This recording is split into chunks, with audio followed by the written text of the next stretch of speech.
26 августа 2021 года в 19 часов 10 минут поступило сообщение о том, что произошло возгорание склада боеприпасов военной части номер 28-349 инженерно-саперная бригада Министерства обороны Республики Казахстан, расположенной в селе Кайнар Байзакского района.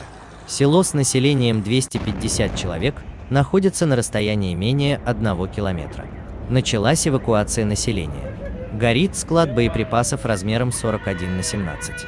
На складе хранятся преимущественно инженерные боеприпасы, которые не имеют большой дальности разлета. Вместе с тем, в целях безопасности населения началась эвакуация жителей близлежащих домов, рассказали в пресс-службе Минобороны Республики Казахстан. То, что творится у нас сейчас, у нас все попало здесь. Окон нету, все разнесло. Полностью все разнесло. Взрыв был очень сильный. Очень сильный взрыв был.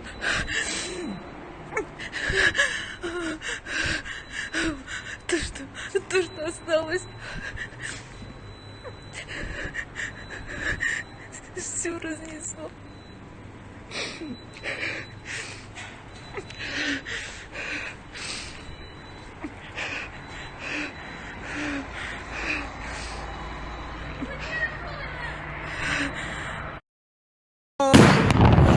Ё-моё!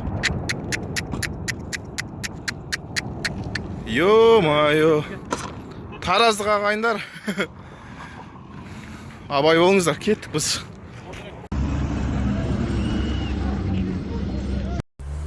Королевки боеприпасы взорвались, все сваливают. Учпулак, Акшолак, все, кто есть, все в Михайловку, в эту сторону.